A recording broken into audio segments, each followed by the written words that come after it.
Chapter 48, Playing Detective.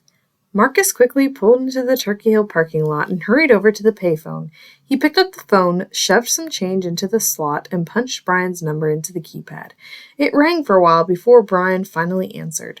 "Hey, this is Marcus. Listen, I was driving home from work and saw your stolen moped. A boy was pushing it into a house on North 13th Street.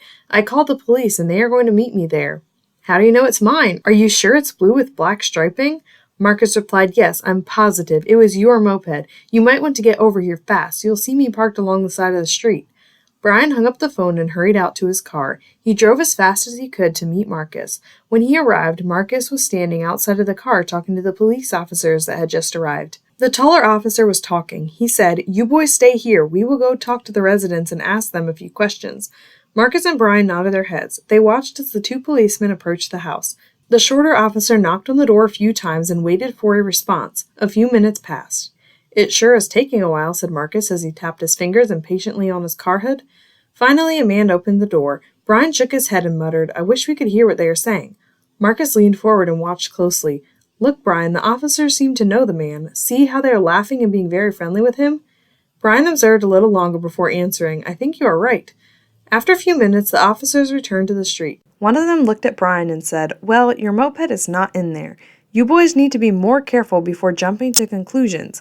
The last part of the statement was directed towards Marcus. Brian sighed, "We're sorry about that. Anyway, thanks for coming out." The officers returned to their cars and took off down the street. Marcus turned towards Brian and said, "I know I saw your moped go into that house. It was not my imagination. I know I saw it." "Well then, we could walk around to the back of the house and watch the back door for a little. Maybe we will see something." Brian started walking towards the alley that led to the back of the house. "Good idea," Marcus said as he ran to catch up. The boys quietly waited behind some shrubs and watched the house. Marcus poked Brian. The back door was opening. Brian gasped, "Look what they are bringing out." Two boys were pushing out the moped. As they pushed it past Brian and Marcus's hiding spot, Brian stepped out in front of them and spoke with authority. "That's my moped." The boys did not think for a second before ditching the moped and running, disappearing into another alley.